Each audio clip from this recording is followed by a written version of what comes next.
بسم اللہ الرحمن الرحیم۔ حضرت ادریس علیہ السلام جو قرآن مجید میں ادریس کے نام سے ذکر کیے گئے ہیں، اللہ کے نبیوں میں سے ایک جلیل القدر پیغمبر تھے۔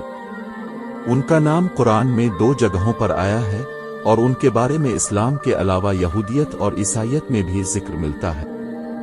حضرت ادریس علیہ السلام کا اصل نام اخنوخ تھا اور ان کا نسب حضرت آدم علیہ السلام کے بیٹے حضرت شیس علیہ السلام تک پہنچتا ہے۔ اسلامی روایات کے مطابق حضرت ادریس علیہ السلام نبی بنائے گئے تھے اور انہیں اللہ نے علم، حکمت اور صنعت و حرفت کے شعبے میں خاص مہارت عطا کی تھی۔ کہا جاتا ہے کہ حضرت ادریس علیہ السلام نے لوگوں کو علم سکھانے میں اہم کردار ادا کیا اور انہیں کپڑے سینا، ہتھیار بنانا اور علم نجوم کی تعلیم دی۔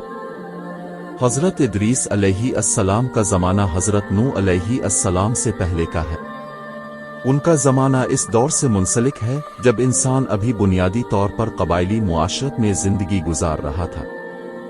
حضرت ادریس علیہ السلام کا ذکر قرآن مجید کی 2 آیات میں آیا ہے، سورۃ مریم، اور کتاب میں ادریس کا بھی ذکر کرو، بے شک وہ سچا نبی تھا اور ہم نے اسے بلند مقام پر اٹھایا، سورۃ الانبیاء۔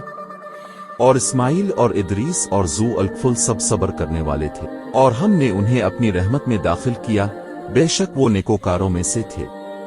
اسلامی روایات کے مطابق حضرت ادریس علیہ السلام کو اللہ تعالیٰ نے علم و حکمت کی بہت سی چیزیں سکھائیں اور وہ بہت سی جدید چیزوں کے موجد تھے۔ تحریر کا آغاز حضرت ادریس علیہ السلام کو تحریر کا موجد مانا جاتا ہے۔ ان سے پہلے لوگ زبانی بات چیت اور تعلیم پر انحصار کرتے تھے۔ حضرت ادریس علیہ السلام نے قلم اور تحریر کے ذریعے علم کو محفوظ کرنے کا طریقہ سکھایا۔ کپڑا بننا اور سینا، حضرت ادریس علیہ السلام نے انسانوں کو پہلی بار کپڑا بنانے اور سینے کا طریقہ سکھایا۔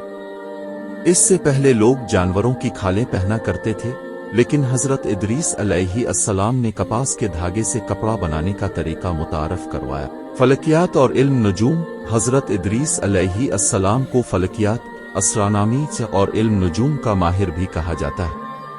ان کے زمانے میں لوگ ستاروں اور آسمان کے نظام کی بہت کم سمجھ رکھتے تھے، لیکن حضرت ادریس علیہ السلام نے لوگوں کو فلکیاتی علوم سکھائے۔ ہتھیار سازی، کہا جاتا ہے کہ حضرت ادریس علیہ السلام نے جنگی ہتھیار بنانے کا فن بھی سکھایا۔ ان سے پہلے لوگ ابتدائی ہتھیار جیسے پتھر اور لکڑی استعمال کرتے تھے، لیکن حضرت ادریس علیہ السلام نے لوگوں کو لوہے اور دھات سے ہتھیار بنانے کا طریقہ سکھایا۔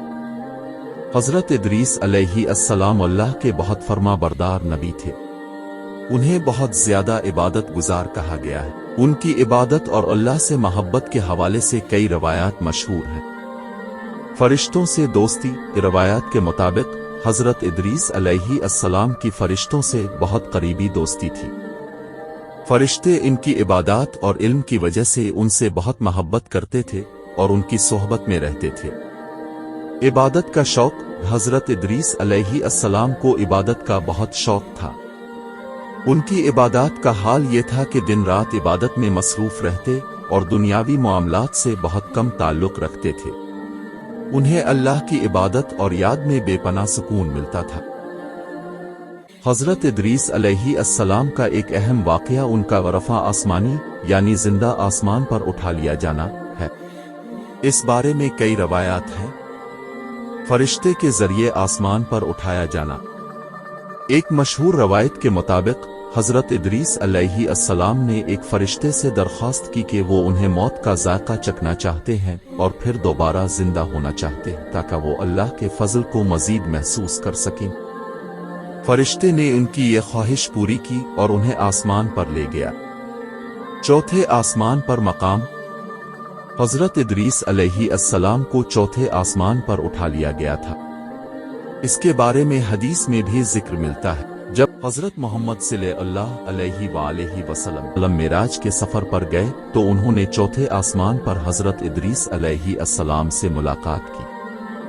حضرت ادریس علیہ السلام کا روحانی مقام، حضرت ادریس علیہ السلام کو اسلامی تاریخ میں ایک اعلیٰ روحانی مقام حاصل ہے۔ قرآن میں اللہ تعالیٰ نے ان کی تعریف کی ہے کہ وہ سچا نبی اور صبر کرنے والوں میں سے تھے۔